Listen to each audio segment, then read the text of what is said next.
What is up, movie friends? Welcome back to Raiders of the Lost Podcast. This is Anthony. And this is James, and today we're going to do some rated R superhero movies, specifically Logan, Deadpool, and Constantine. I love rated R films, and when comic books get to have that rating, it's so much more fun, especially for characters like Wolverine, especially for his gore, and you're able to see the real violence. And then with Deadpool, you get to hear the graphic comedy and the raunchy humor. And then with Constantine, you get to see the dark tones of good versus evil. No, yeah, I totally agree. Like when Blades were coming out, like those are some awesome rated R films because that's the best way to tell those stories of that character and that hero and that anti-hero, if you want to say, is through rated R content and violence and action and tones. But then, like you just said, Logan and Deadpool, lots of violence, lots of gore. Deadpool specifically, the humor, the raunchy, dirty humor. But Constantine, it kind of, sometimes you watch it and you feel like, I didn't even know this was a rated R film because it seems kind of tame for what it could have been. Well, the producers didn't think it would get rated R. They thought it was going to be PG-13, but the MPAA gave it the R rating because of the dark tones and because there are demons in it. Nowadays, I think you can get away with demons no problem, but it's because of the demons they got the R rating, which is kind of ridiculous because it's not that graphic of a movie. It's not graphic, and I think there's a couple cuss words. That's about it, and I don't think there's really any nudity. Maybe one shot of Otherwise, nudity. They would have gone a little bit more far into our territory, filming-wise and writing-wise, because they weren't expecting it, so it's a surprise for them. But it's still a movie that I really enjoy, even though it gets a lot of hate. I think it's 46% rotten on Rotten Tomatoes, but you know how we feel about Rotten Tomatoes. Oh, yeah. Those guys. Take it with a grain of salt. Yeah, exactly. But and then in terms of the reason why superhero movies, large scale ones, had never been rated R before Deadpool and Logan was because studios never thought they would make enough money to recover, because Blade can be rated R because the budget's $30 million. You know, it's fine. Hellboy 2. I mean, the new Hellboy was rated R, but it was only like $35 million budget. So, but the things like an X-Men movie or a big property like Deadpool, like, they needed big budgets, and so they didn't think they could recuperate their budgets with the R rating. And obviously, they were very wrong because they didn't understand that that's what audiences want. They want to see blood and gore in a Wolverine movie, and then they want to hear all the fun humor in a Deadpool movie. Yeah, don't get me wrong. I love Marvel movies, and like I know they have the very PG tones because they're technically made for families, and they want kids to go see those movies. And so they're very they're a lot of off-screen gore. They don't really show a lot of blood or anything like that. But I mean, if you read graphic novels, if you're a fan of them, they're pretty dark. Some of them, and especially like some of the Batman ones. A lot of the Blade ones. And do you think the new Batman might be rated R?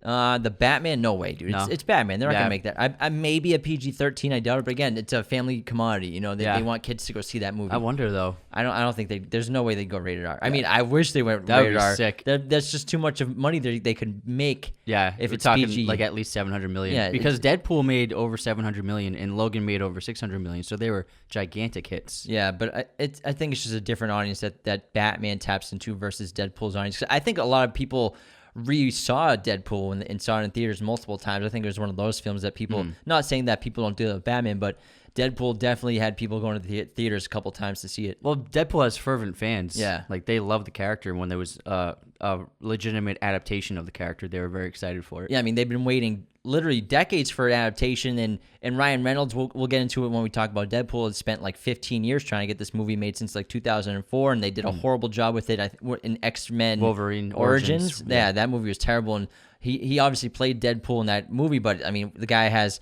no mouth, he doesn't speak, and it just didn't work, and I'm sure he hated doing it. Yeah. But I mean, as a character, he's always wanted to play, but we'll get into that, and obviously the first film we're going to talk about is Logan. If you like our podcast and content, the best way to support us is share us with your movie friends and family members. Subscribe to our YouTube channel. Follow us on Spotify, Apple Podcasts, Google Podcasts, wherever you listen to podcasts. Leaving those 5-star reviews are super beneficial, especially those written ones. We love to read them.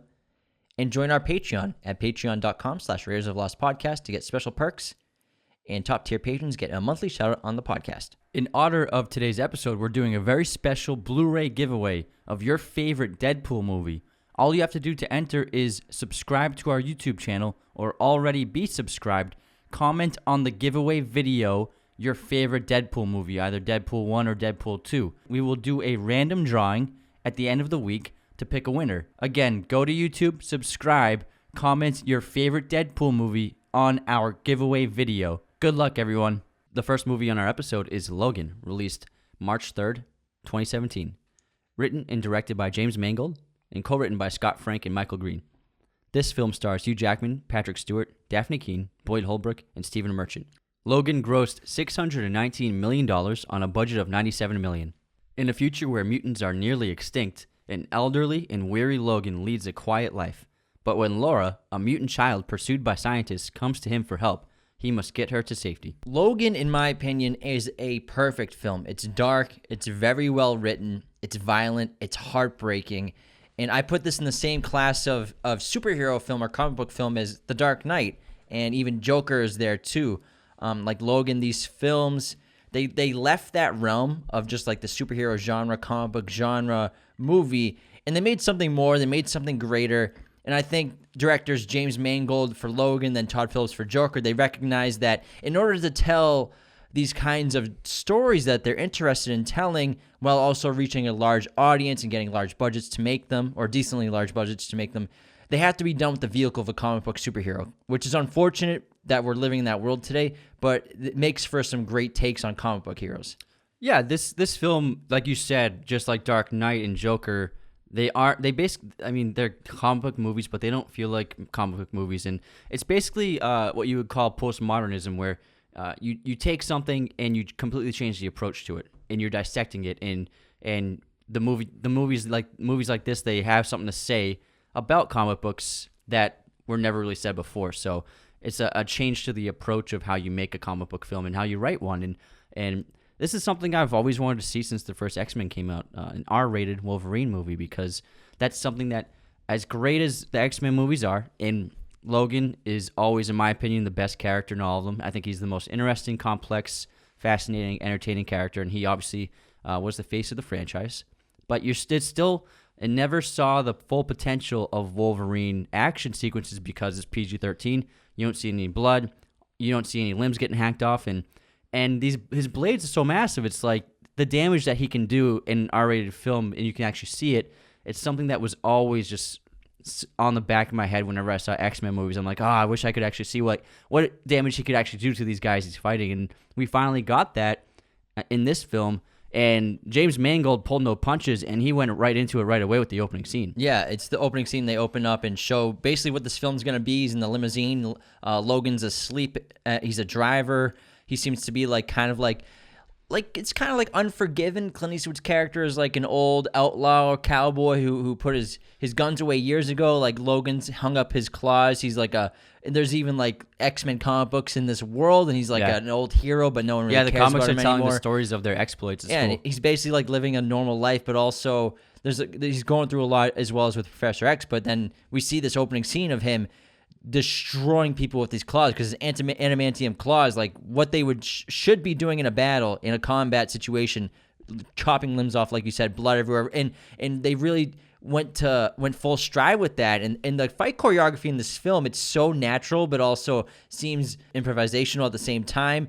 And I think that's one of my favorite parts of the film, because you're in there close-up shots with the fighting rather than typical X-Men movie, typical Wolverine movie. A lot of the claws are off camera, or it's just like a typical stab like to the chest, something like that. But we're really seeing legit gore. And on top of that, so like the other ones, there's a lot of quick editing, whereas Mangold was slow with his editing, and he shoots a lot of mediums in these action sequences, and he holds the camera pretty long for certain takes. Like there's a moment where he literally just jams his claws over and over and over again into a guy's chest, and it's just one shot. Mm-hmm. And so that's something we never saw before, just him going ballistic on people.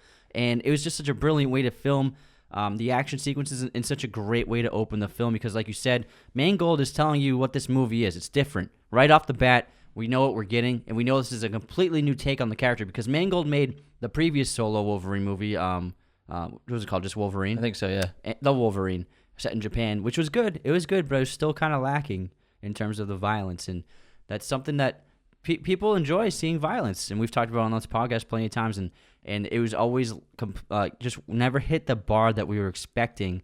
And with this film, it matched what we wanted to see with the character, but it also told the story with a refreshing take on the character, because like you said, Logan is very different now, where Logan has completely lost hope in himself, and he's lost belief, and he's kind of lost the will to fight, because all of his friends are dead, all of his family is dead, there are hardly any mutants left, and mutants have gone extinct pretty much, and he's kind of lost any will to do anything, and he pretty much lives to to give Xavier comfort in his twilight years as he suffers through dementia.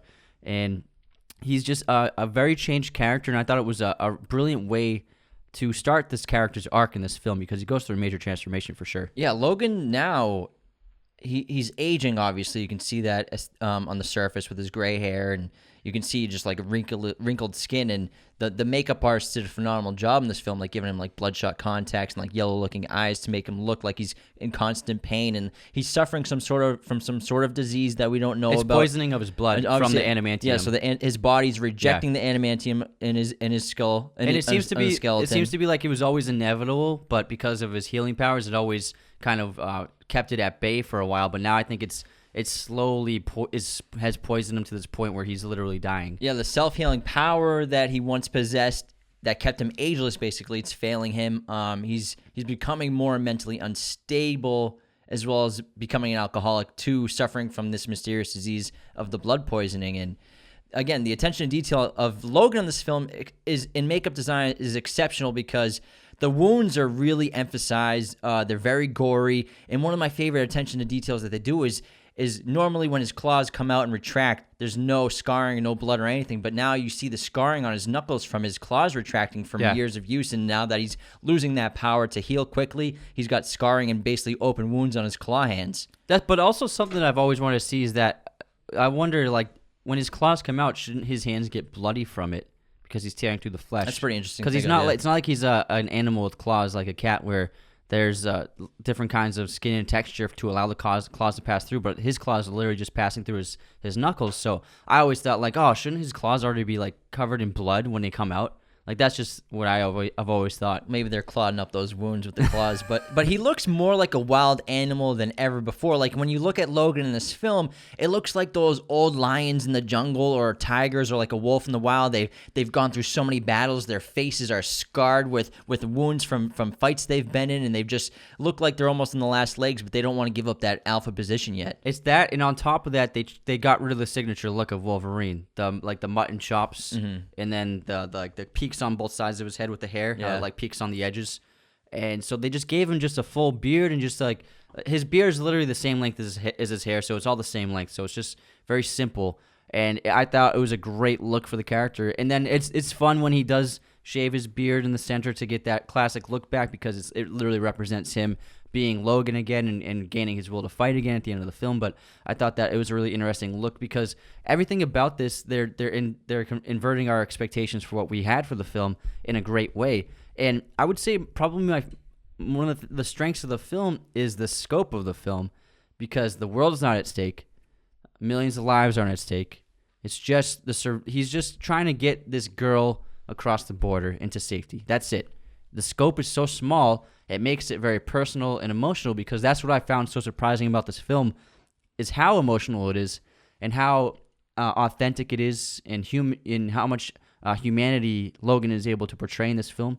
Because ultimately, this is a story about Logan as a character. It's not about stopping the end of the world. It's not about some big villain. It's about Logan, and that's what is the strength of the film, I think. Yeah, the script is really well written by Mangold, and it got nominated for an Oscar. He wrote it, right? Yeah, just double checking. He co-wrote it. And I love the concept of the entire film and the different side arcs of the film. You know, mutants are dying out, some are being hunted, and Professor Charles Xavier, who's going through Alzheimer's now, unable to control his immense powers. And usually we see Professor Charles Xavier as incredibly wise, incredibly powerful. But I think one of the great strengths of this script that Mangold does is he creates a lot of vulnerability in these characters, and that makes them easy to care for, and that raises the stakes of all their situations, their personal goals that they're trying to achieve. You know, Laura's this brilliantly played by this young girl, Daphne Keane, who beat out Millie Bobby Brown for the role, actually. Oh, really? Who this is before she was on Stranger Things, of course, so she beat her out for this, I think that was like 2015. She's very talented. Yeah, she's on his Dark Materials. But I mean, Professor X,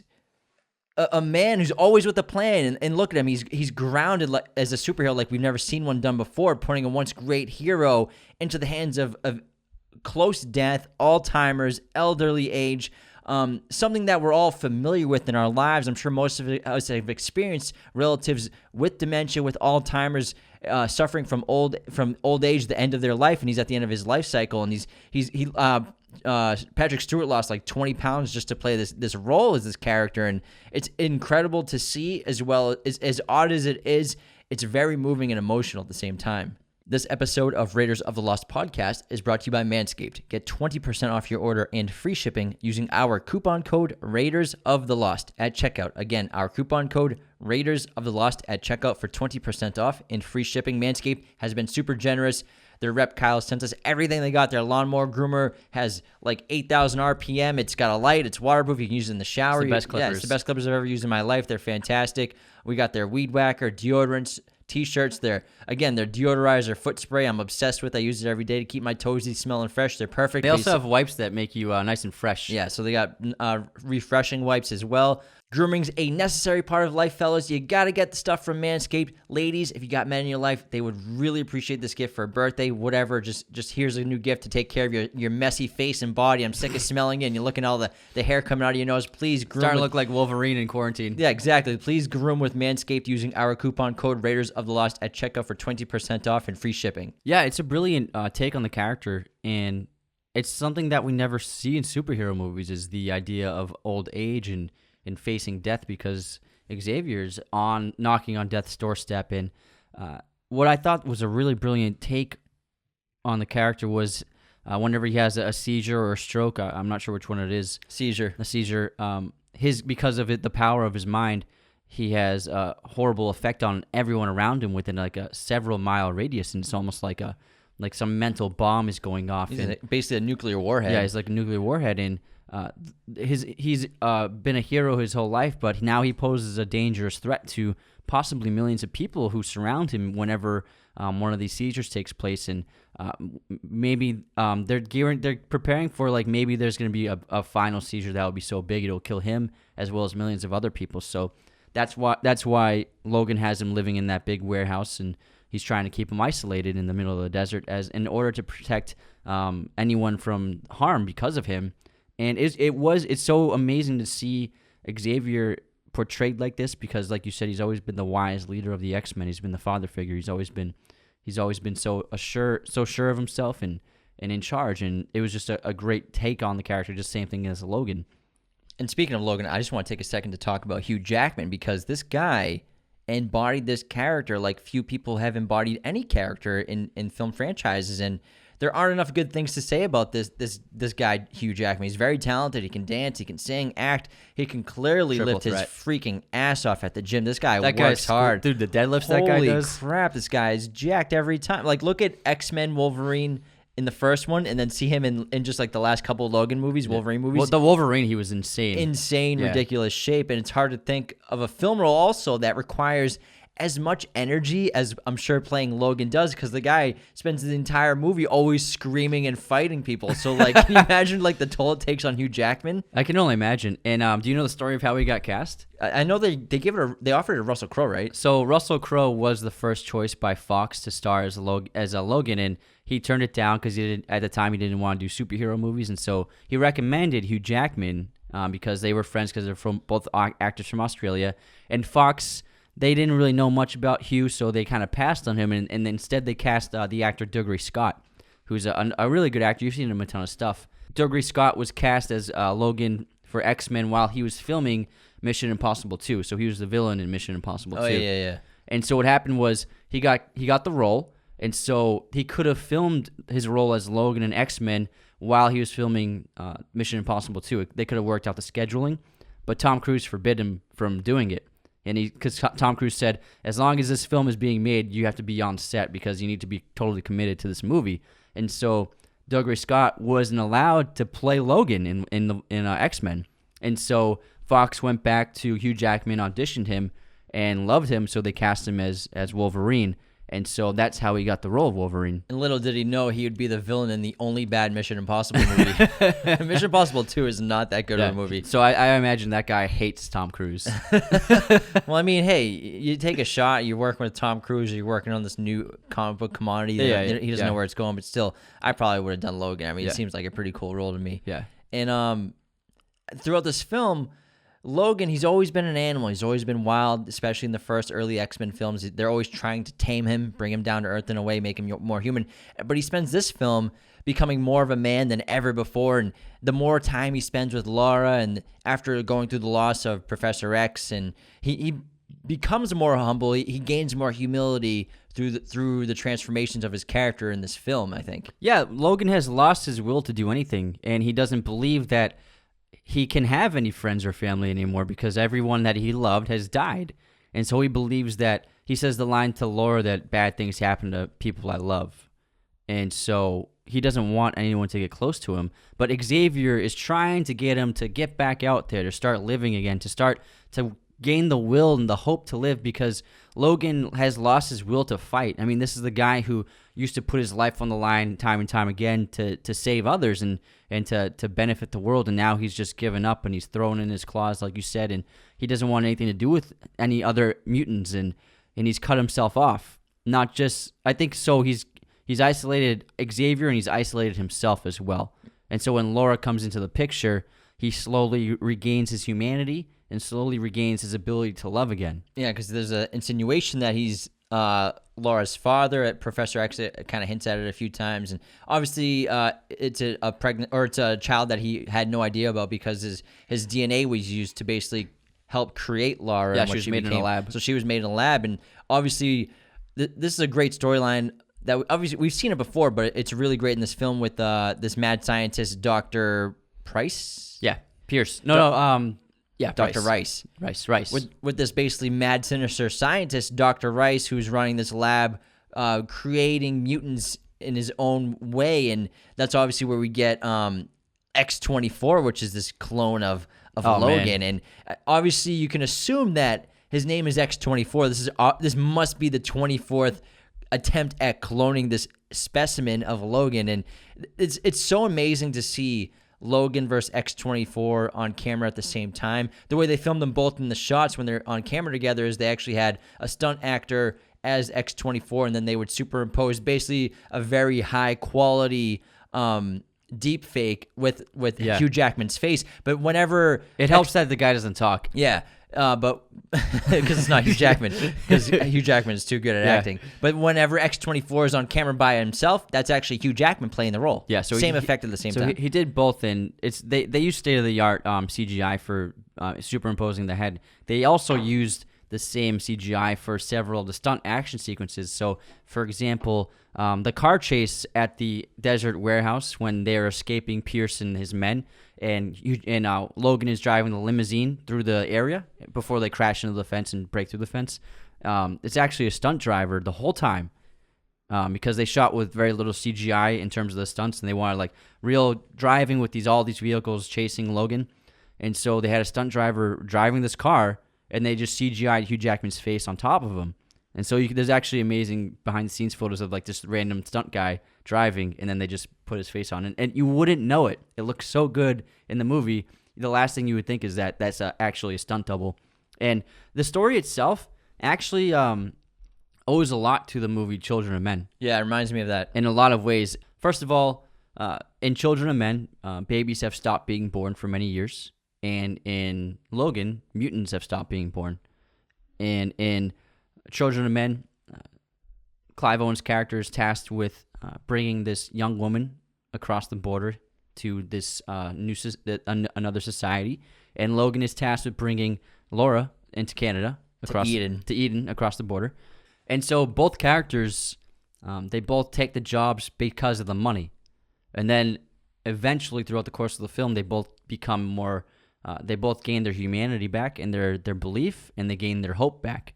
And then they end up putting their lives on the line to protect these girls, and then they end up sacrificing themselves to protect the woman and to protect Laura. So I'm not saying it's a ripoff of Children of Men, but I think it was a great blueprint for this film, using Children of Men as a starting off point. Yeah, I can see a lot of similarities between the two characters that Clive Owen and Hugh Jackman play in those two films. And I think, obviously, towards the end of the second act and third act, Logan seems to realize that, he's got one more of those hero journeys left inside him. He's got one more in the tank to do. Put me in, coach. And he does everything he can to eventually protect this girl from this team of mercenaries that are chasing them, which are led awesomely by Boyd Holbrook. I just want to give a shout out to this guy. He's great. He plays Donald Pierce. He's such a great actor, and he plays a great villain in this movie. He's in Narcos, if anyone's seen it. He's such a phenomenal actor, and he plays like a really cool like bounty hunter, merc kind of guy. And he's got that robotic arm. And he's a real son of a bitch in this movie. But again, Logan, he becomes so attached to this girl, especially after the passing of Professor X, which we'll get into in a sec, because that was an incredibly hard moment for Logan in this film, because at the time of Professor X's death, he cared more about trying to save Professor X than trying to save the girl, and he let the girl get it taken away. And also, Xavier's death came at such a shock because we thought it was Logan that was walking into the room. We didn't realize it was X-24 at the moment, and then he just died so quickly, and that's what was so powerful about it. It wasn't like this big scene. It was just like he woke up and saw what he thought was Logan, and then X-24 just stabs him in the chest, and then he's dead, and that was it. The saddest part of that is you think that Logan probably assumes that Professor X thought he was killed by Logan. Yeah, that's the tragedy of it. He thinks that Logan killed him, and I'm sure that like that burial scene when Logan's finished digging and then he's just looking down at Xavier's grave. The pain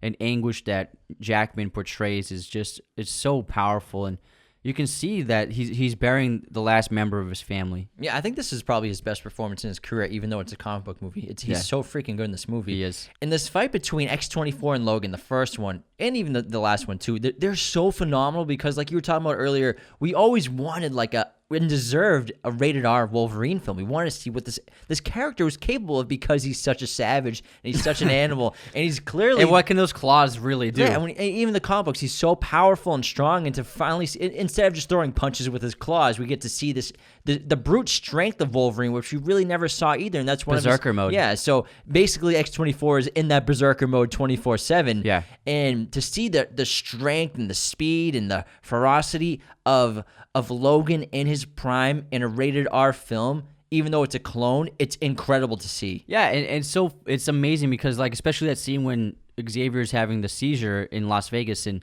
Logan is the only person able to move through the environment because of his healing ability, and then he just slowly approaches each henchman, and they see him with their eyes, and they're just like, no, they can't move. And then he just slowly brings his fist up to their heads and just throws out his claws through their skulls. And it's just so disturbing and such a great, unique take on how to do him killing someone.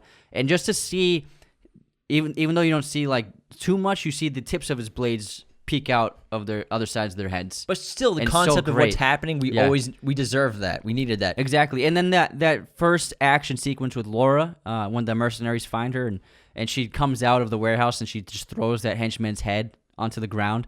It's a great action sequence. And they're super brutal to her. Like, she gets that spear through her chest, and there's just intense, like, gory action where she's hacking limbs off. And I think that they really pulled no punches in terms of what they did with this film, and it's everything we wanted. This episode of Raiders of the Lost podcast is also sponsored by movieposters.com. Use our special coupon code Raiders15 to get 15% off your order today. Movieposters.com is the #1 place to get your movie posters online today. They sent us all these amazing posters on our set. We keep adding to it. I just got the good, bad, the ugly, and I just got a Vertigo poster as well. These posters are high quality. They have every size, movie you can think of, framing, backlighting, lamination. They do it all. Shipping super fast. These posters are not just high quality, but they're super affordable. Use our special coupon code Raiders15 to get 15% off your order today. Again, Raiders15 from movieposters.com.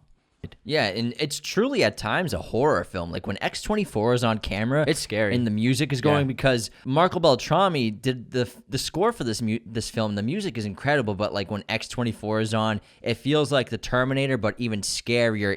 He seemed, even though he's not as indestructible as the Terminator, he seems like he is, and it's just a monster movie whenever he's on camera. Yeah, he's younger, faster, stronger, and has the typical healing power we're used to with Wolverine, whereas Logan is old and weathered, and he can't handle X-24, and it's clear that he can't handle him on their first fight, and so it's disturbing when they go after when they have to fight, because Logan gets his ass handed to him, and the fight is brutal, and it's just Logan takes so much punishment in this film, and when you see that after each fight he's not healing quickly, and he is healing, but it's taking him a lot of time. And like when he's examining his wounds, like you've never seen that happen to Logan before. And so it was like Spider-Man losing his powers in Spider-Man 2, which is a great new take on the character. Yeah, the vulnerability of these characters, especially Professor X and Logan, is really what grounds this film with realism. Then we get the incredible conclusion in the final act, in that the last battle between X-24 and Logan, where Logan, just him running through the woods, just screaming and chopping people up. And I love the behind the scenes ADR recordings of Hugh Jackman just like, I love that. It's so badass to watch. And the guy's such a great actor. Yeah, it's just an incredible final act and final scene, and this battle is intense. And I wept like a baby after he sacrificed himself to save Lara and the other children, the other mutants who were being experimented on, to let them start their new civilization in Eden. And it's a really tragic end, which Deadpool 2 just roasts. Yeah, with him spitting on the thing. Yeah. That's great. I think one of my favorite parts about this movie is the lack of mutants. Mm-hmm. There are only a handful of mutants in this movie, and I think that's one of the strengths of the film, because it's not like mutants all over the place. There aren't like super powered beings fighting all the time. It's often just Logan.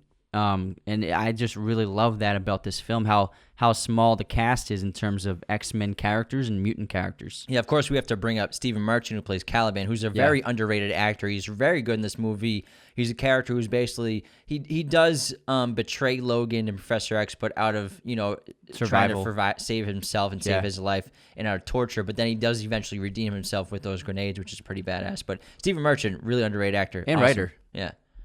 Who do you think could play the next version of Wolverine? I'd have to think about it. I mean, I would love to see. I think Tom Hardy would do a phenomenal job, because he seems like Wolverine body physique wise. Because Wolverine in the comic books is a short, stocky guy, and he's jacked. I think Tom Hardy could pull it off. He seems like he has hairy forearms as well, so I think he could do it.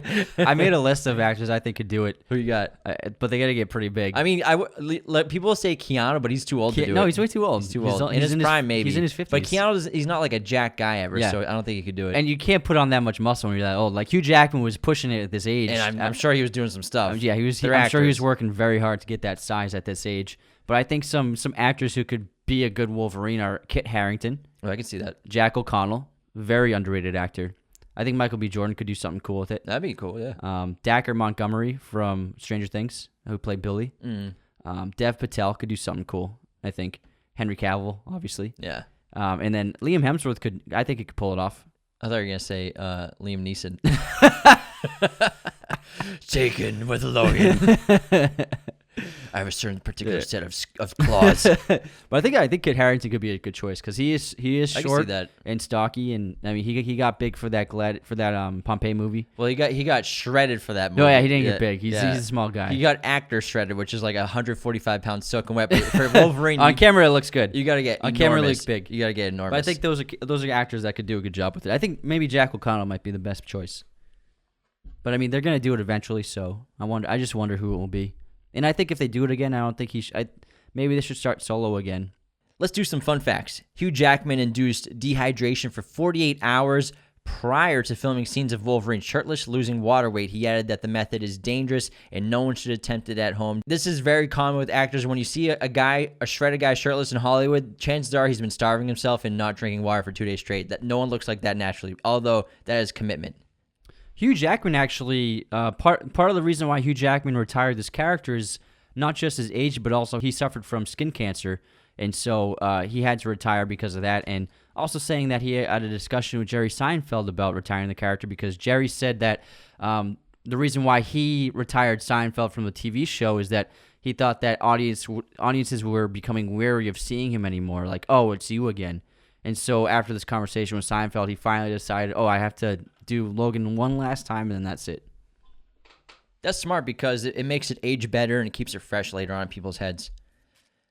James Mangold stated that this movie is set in 2029 to avoid any conflict with the timeline established in X-Men Days of Future Past, which came out in 2014. But that his goal was to make a standalone movie that was not bound to continuing previous storylines or setting up sequels. Hugh Jackman said that he would only reprise the role of Wolverine if it was for a Deadpool movie. The explanation why there are no mutants in the last 25 years in America is that high fructose corn syrup derived from genetically modified corn crops was altered and spread by Dr. Rice to specifically cause sterility and suppress the mutant gene. 2 scenes in this movie allude to this. The first was when Willie Munson tells Logan about the corn while fixing the leaked pipes in the fields. The other one is when Dr. Rice mentions corn cereals to Logan at the climax. You know what? Actually, before they do a Logan remake or cast a new Wolverine, I think that Daphne Keane should get her own franchise. That'd be pretty cool. I think I would like to see her because she's like in her teens now, and probably by the time they would film one, she'd probably be like 16 or so, and then she would be in her 20s when they make sequels. So I think I would be really interested to see her own franchise. Or like a TV show. Yeah, as X-23. I think that would be really cool. Next up, Deadpool, directed by Tim Miller in 2016, written by Rhett Reese and Paul Wernick. This film stars Ryan Reynolds, Morena Baccarin, Ed Skrein, Karen Suni, T.J. Miller, Stefan Kapicic, and Brianna Hildenbrand. On a budget of $58 million, this film had a worldwide box office of $782 million. A wisecracking mercenary gets experimented on and becomes immortal but ugly, and sets out to track down the man that ruined his looks. I think this could be the funniest comic book movie ever. It's definitely up there. It's so much fun. It's so entertaining, and Wade Wilson is a great character. He's a lot of fun.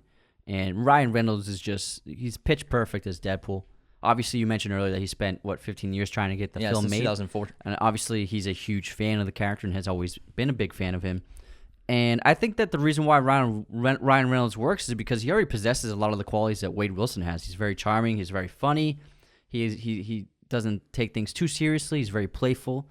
And, I mean, his humor is kind of immature and vulgar. So I think he already has that Wade Wilson quality to him, which makes him perfect. Yeah, this movie is fun with a capital F-U. It's hilarious, raunchy, sexy, strangely romantic at times, heartbreaking too, and violent as hell. It's exactly what it's supposed to be. It's similar to the comics. It really satisfied that craving for hardcore Deadpool fans.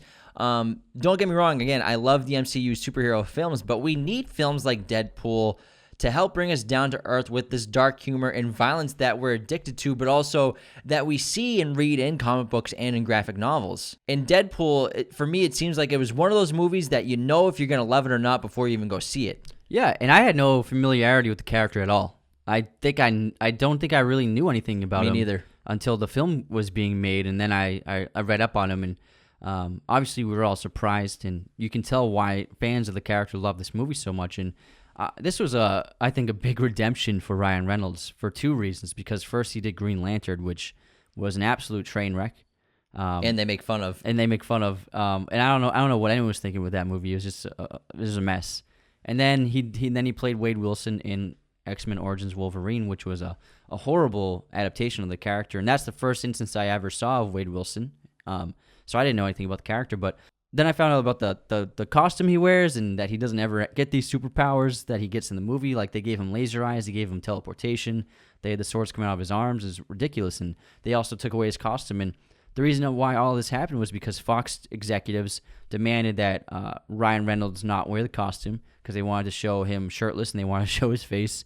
And then they thought it would be more interesting if he got all these powers, and rather than just being Wade Wilson or Deadpool. And Ryan Reynolds obviously regrets the role, but I think he said he took the role because he felt that he was still the only person who could properly play Wade Wilson. Because Wade Wilson is Wade Wilson in the first half of the film, although he's not wearing his costume, but he still has the personality of Deadpool. Yeah, I think he probably was trying to play ball with the studios. He's trying to play ball with 20th Century Fox, who should really get as little credit as possible for Deadpool because they had zero belief that this movie would be successful. I mean, Ryan Reynolds is a celebrity, he's a superstar.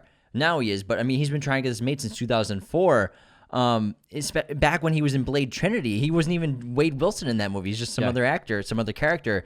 And he even went and shot test footage, which he leaked online on purpose because Fox had no intentions to release this footage to the public. And finally, years of begging, basically, and I think that's why he took on that role of Wade Wilson in the crappy X-Men movie, was to try to get this greenlit.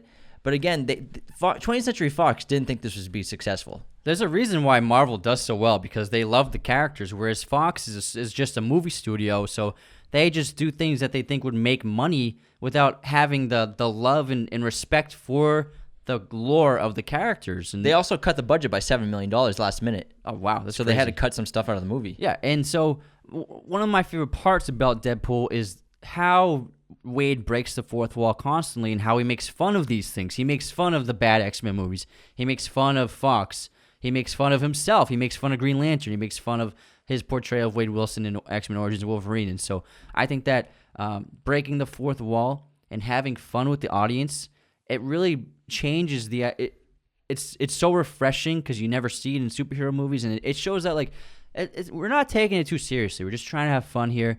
We're gonna crack jokes, and I think that referencing the other movies is such a brilliant way to interact with the audience. Yeah, they actually technically break the fourth wall while breaking the fourth wall, so it's kind of like they're breaking like the fourth wall squared, so like the 16th wall or something like that. Yeah, Wade has that line, 16 walls. Yeah, I think that's what it was. And then Tim Miller, this is his directorial debut, and he did such a great job, and he actually has a background in animation, and he's the one responsible for the incredible opening scene credits of The Girl with the Dragon Tattoo of David Fincher's film. Yeah, and he did a few other special effects in David Fincher's films as well. And he's solely responsible, I think, for that great slow motion opening sequence where the crash with the mercenaries is happening and Wade's just being funny. It's like a great opening title credits for the film.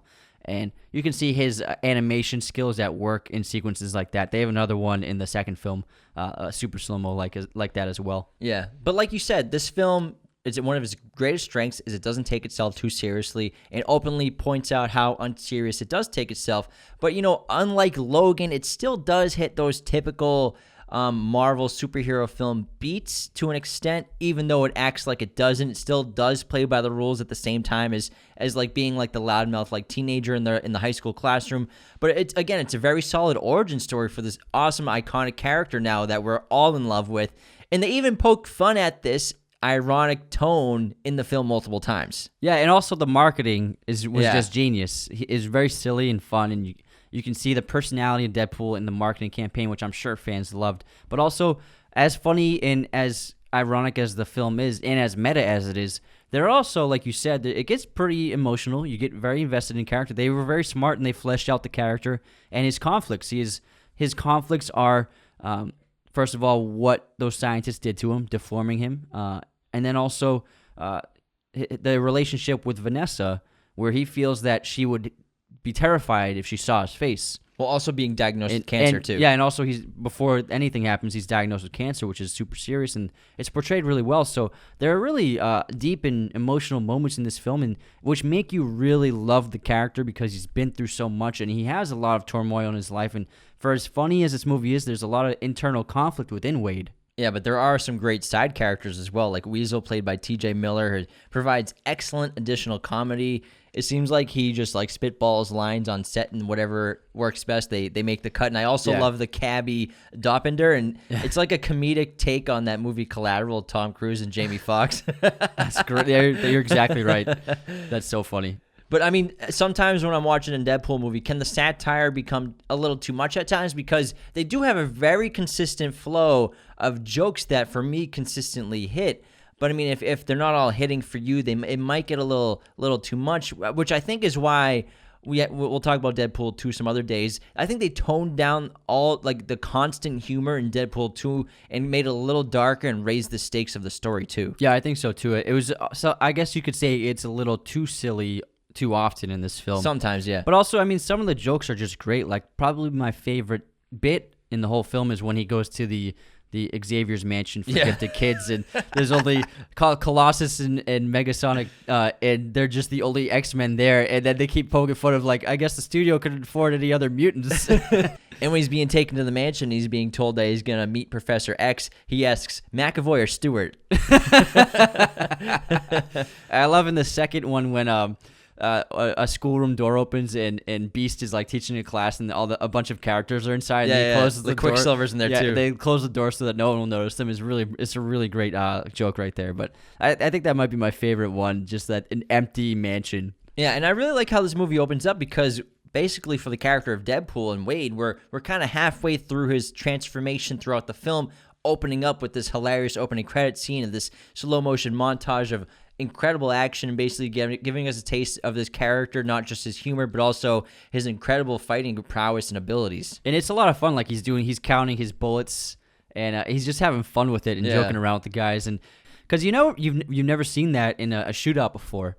Like just a character just being completely ironic and immature and childish and just joking around the whole time. Yeah, it's a comic book film with comic book characters that they completely exploit that and make fun of that the entire time. It's and a character who heals immediately. Like it can't be taken that seriously. And I mean, just saying like, "Oh, superhero landing." Yeah. Oh, nailed it. It's like it's really bad on your knees. It's hysterical. Yeah, I love it, and I love the relationship between him and Colossus. And Colossus is so funny in this movie, and especially when he grabs his ass.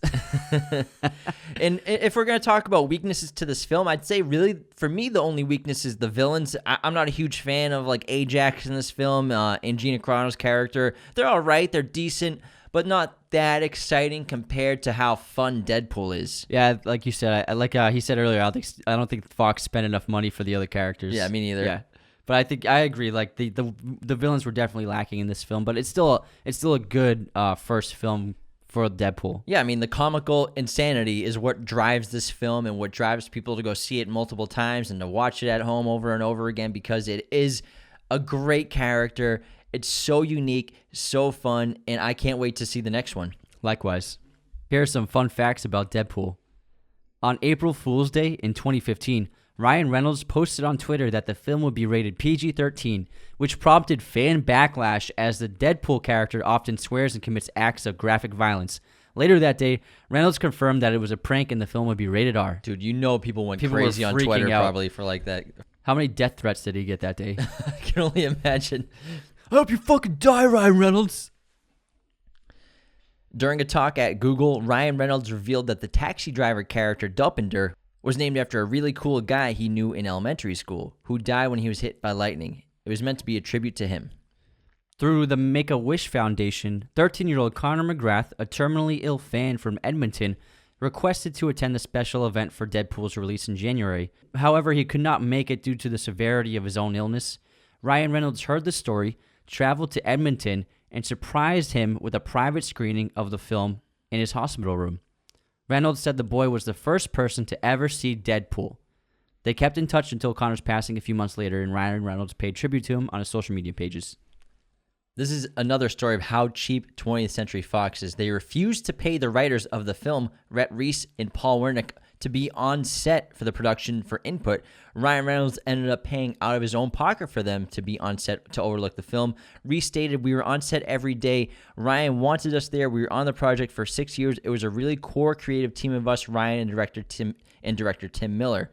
So this really shows you the commitment that Ryan Reynolds had for this character and also the respect he has for his colleagues. That's unbelievable. This film has a lower budget than any X-Men film, Iron Man, Avengers, or Captain America movies. It took approximately 4 hours to apply the makeup to Reynolds' face to make him look like the horribly scarred Deadpool. It only gets worse from there, as Reynolds stated. It's like wearing a wet diaper on your face. Still, considering the lengths that he went to get the movie made, I'm sure he also wouldn't hesitate to say it was all worth it. Ryan Reynolds has said that there are over 100 references throughout the entire film of Deadpool, including Easter eggs, pop culture references, cameos, and direct hits at other Marvel films. Next up, we have Constantine, released on February 18th, 2005, directed by Francis Lawrence and written by Kevin Broadbent and Frank A. Capello. This film stars Keanu Reeves, Rachel Weisz, Shia LaBeouf, and Jimon Hunsu. Constantine grossed $230 million on a budget of $100 million. John Constantine is known to travel in circles that deal with the occult and exorcisms, trying to earn goodwill to change his one-way ticket to Satan's realm. Policewoman Angela Dodson solicits Constantine's help in her investigation to prove that her sister's death was not a suicide and something more was at work. Constantine is one of the most underappreciated comic book movies ever made, in my opinion, and it's one that deserved a sequel. And I know a lot of people hate on this movie. I think we said that it has a Rotten Tomatoes score of 46%, so you either hate or love this movie. And a lot of people, they say that the special effects aren't that great, the script is slow and kind of corny, and Keanu's acting is supposedly terrible, but I adore this film. I've seen it a bunch of times, and I think it's aged really well. And according to Keanu, he was approached to do a sequel, but he turned it down at the time because he didn't want to do sequels or revisit this character. I think it was. I bet he was tired from doing The Matrix. He did that for like 5 years of his life. A big project. So maybe he was worried about doing another franchise at the time. But I'm sure. But years later, Clearly now he's fine with it. He regrets not doing it because he's doing all right with John Wick. Well, ironically, he and Francis Lawrence, the director and writer, they have been speaking this year about the possibility of making a sequel. Oh, so, take my money. I would love to see that because, like you said, it has very mixed reviews, but I think critically it's mixed, but I think fans love it. I think that this is a cult film now, and people really adore this movie after seeing it multiple times. And as, like you said, it's aged really well. I mean, I watched this movie like a month ago, and I still was like, this movie's fucking awesome. It's great. Yeah. And I think that this is Keanu Reeves' most underrated movie. I think it's also his most underrated performance because I think a lot of people on the surface, he looks kind of wooden, but you have to understand that John Constantine has kind of lost his humanity. He's lost his ability to feel empathy and emotion, and he has become just lost as a person because he knows he's going to hell, and so he's kind of lost, like, what do I live for?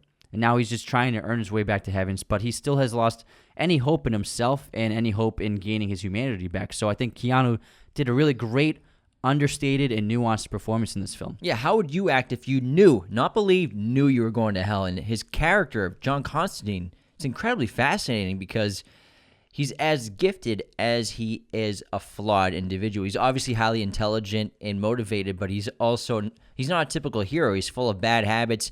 John Constantine is cynical. He's an asshole. He's selfish, rude. He chain smokes cigarettes like a Bostonian at AA some night on a Tuesday. And most importantly, he was a suicide, but then brought back to life. But Constantine killed himself to escape the realities of his life of this curse that he was given of being able to see demons and monsters and angels and spending years living in fear and thinking he was crazy. And this curse, he later learns, was actually a gift from God.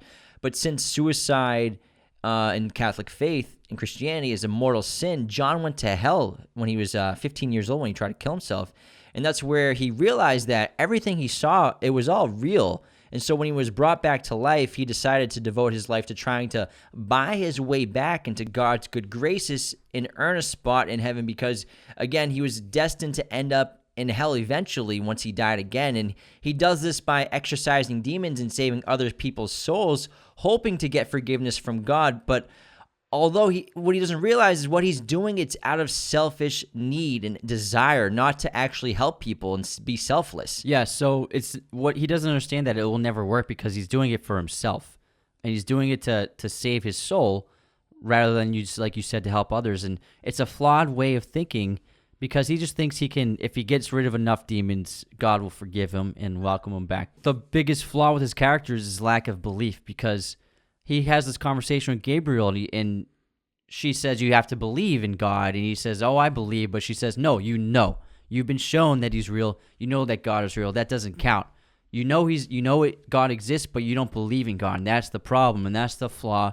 That's the major flaw to John's character, the lack of belief in not just in his faith, but in himself. Yeah, and he asked, like, Gabriel, like, what does he want from me? She's like, the usual, self-repentance, selflessness, sacrifice, which is obviously Foreshadow for later on in the film. But Constantine, he's a great character, and he's this occult detective who spends now his life doing they're good deeds, what he's doing, pulling these demons out of people and saving their lives and saving their souls. But again, because he does it out of selfish needs, he lets his low morals and low ethics seep into his work. And again, he's a very stubborn, cynical person. He has no friends. He does have friends, but he lives a very lonely life.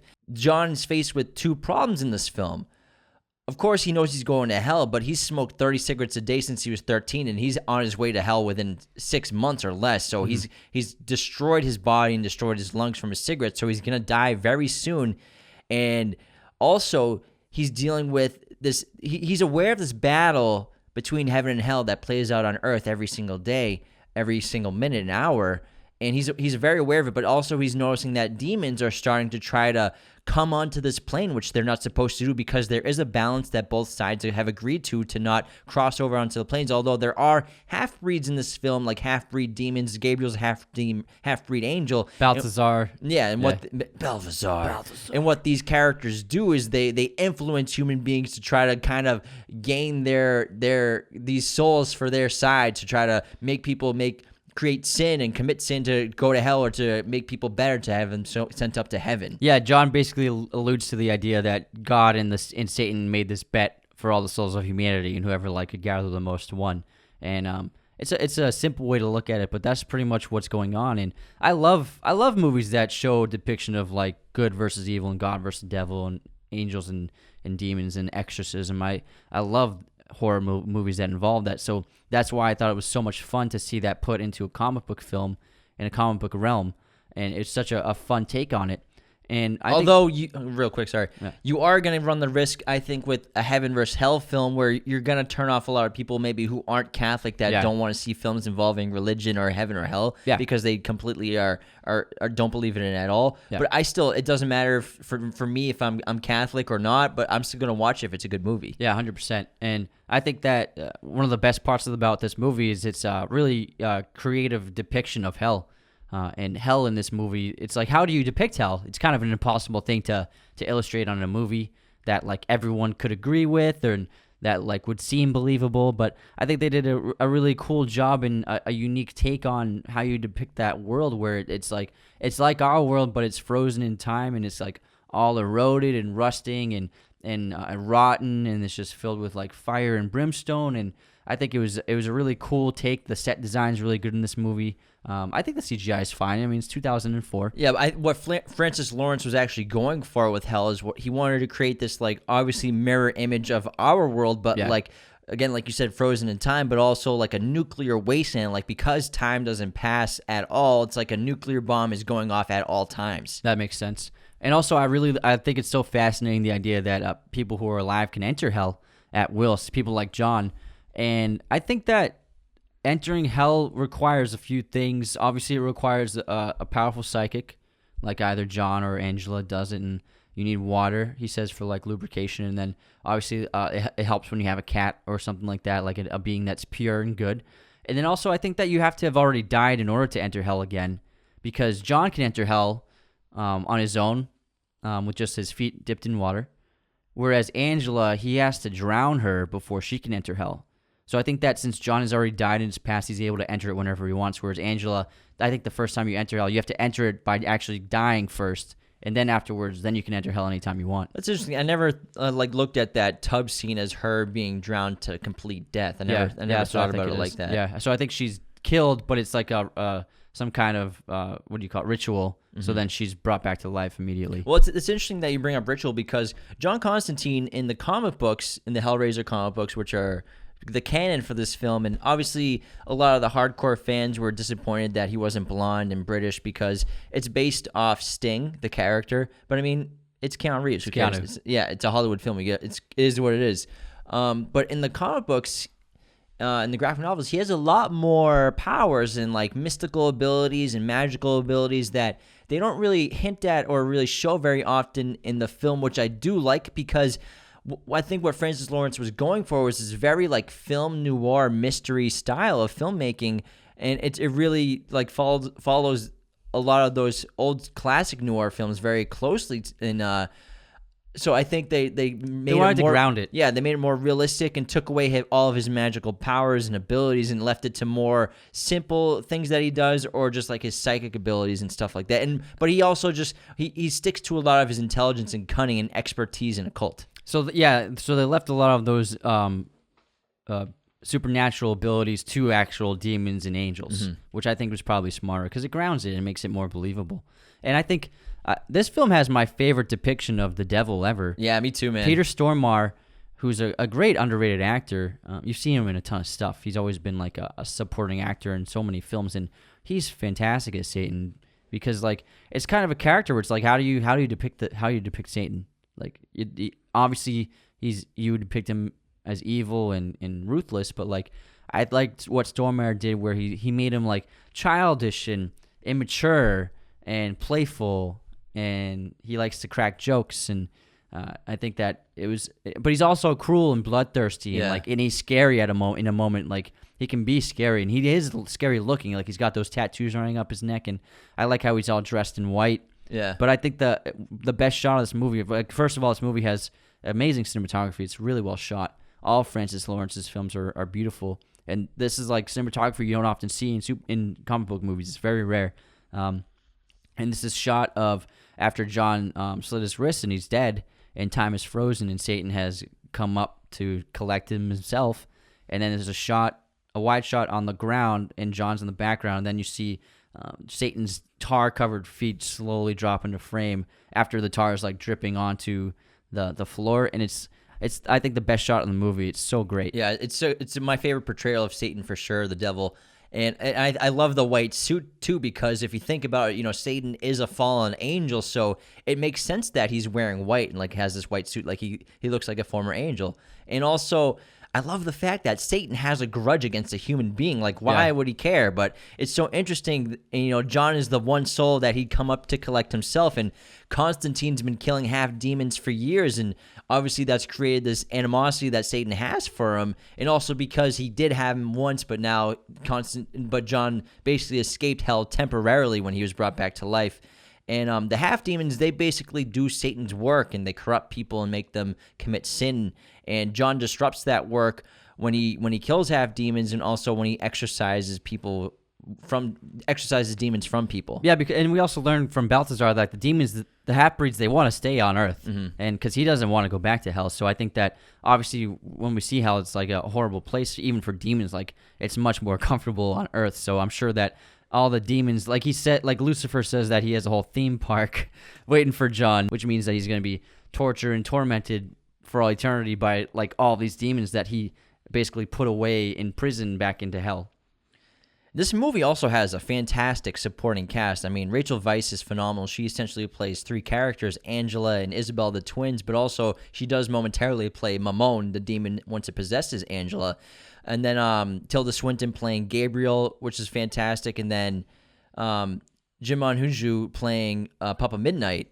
Awesome character as well. Then we have Beeman, who's basically Constantine's Q in terms of James Bond, gives him the latest weaponry in occult fighting. But Rachel Weisz and Angela and Isabel, it's a really interesting way to tell this story about how Satan, he wants Satan's son Mammon. Mammon. Someone's getting mad at me about the pronunciation. Mammon. Unsubscribed. Is trying to take over the earth, and what he needed was a powerful psychic. And it starts off the film with this young woman, Isabel, committing suicide, jumping off a roof. And, why did Isabel kill herself? And she's this devout Christian who would never commit suicide, because devout Catholics and Christians committing suicide is a mortal sin, and you will go to hell in their religion. However, we learn that Isabel eventually committed suicide because she was being possessed by Mammon, and so she would rather commit suicide and kill herself and go to hell than let the demon and the devil work through her and take over the world and cause the end of the world. And also Angela, her and Isabel, they had the gift of being powerful psychics when they grew up, just like John did, and Isabel embraced her gift, while Angela rejected it and pretended it wasn't real. And that's what created a divide between them. And eventually, over time, Angela's gift disappeared because she cast it aside. And John thinks that obviously was a smart decision because it keeps her off the radar of demons. And ironically, entering hell and coming back to the plane of Earth again reinvigorates her psychic abilities, and we see that she is very powerful, but it also makes her very vulnerable, like John was worried about, which is how she gets captured. Yeah, and also Shia LaBeouf's in this film. He's super young in this movie, and I think one of my like minimal cons to this film is, as long as the script is and the movie can kind of seem like it drags a little bit, the side characters just kind of come and go randomly, and I would wish to see more of them sometimes. Like I wish there was more of Shia. I wish we could see more of Papa Midnight, because they just come in and out sporadically, and I'd like a little more character development of them. Chaz Kramer, asshole. Yeah, I'm sure in the TV show they get more screen time, but yeah, if they make another film, I definitely want to see Jimon Hinsu again. He's fantastic, and his character's awesome. And I mean, this is a fantastic movie. It's got everything that I want in a movie involving like the occult and demons and angels, and I think Keanu's excellent in this movie, and I think it's such an underrated film. And if a sequel came out, I would be so excited to see it. Yeah, because John Constantine, great character, and he goes through an incredible transformation in this film. He's, again, a very cynical asshole in the beginning of the movie, and then the more time, it's kind of like Logan, the more time he spends with Angela, the more humility he gains, and the more empathetic he becomes, and he ends up sacrificing himself to save Isabel from from hell to let Isabel go to heaven, go home, and he'll go to hell. And ironically, this saves John Constantine. And it's that great shot where he's being lifted into heaven and he's giving the finger to the devil, but the devil's like, no, and he takes the tar out of his lungs basically, and he says this one needs to prove who he is and prove his worth. So basically, Constantine gets a second shot, and he proves that he is willing to change and wants to change, which at the end they show with him chewing the nicotine gum. Yeah, it's great. Great ending. And I wish, obviously, they made a sequel. Hopefully they do make a sequel, because that would be a phenomenal time at the theater. Keanu's huge right now. He's getting all these sequels made. He's in demand, so I don't see why it wouldn't happen. The character of John Constantine was rebooted as a TV show in 2014, which lasted only 13 episodes, starring actor Matt Ryan before it was cut. But then the character was added to the ensemble show DC Legends of Tomorrow, which is still running. And he also appears on the TV show Lucifer. The producers and directors initially wanted Lucifer's look to be leather pants, bare-chested, wearing a dog collar with spikes and having tattoos all over his face, but the actor Peter Stormare decided to come up with his own costume design for the film, and he came up with a white suit with tar-covered feet, which I think looked fantastic. That wraps our episode on Rated R superhero films Logan, Deadpool, and Constantine. Thanks so much for tuning in. There are a lot more Rated R ones, so if you guys like this one, we'll do another one soon. Take care, everyone. Thank you for watching Raiders of the Lost podcast. Hit that subscribe button and notification bell. Listen to the audio format of Raiders of the Lost podcast on Spotify, Apple Podcasts, Google Podcasts, and wherever you listen to podcasts. New episodes every Monday and Thursday. Support us on Patreon at patreon.com/Raiders of the Lost podcast.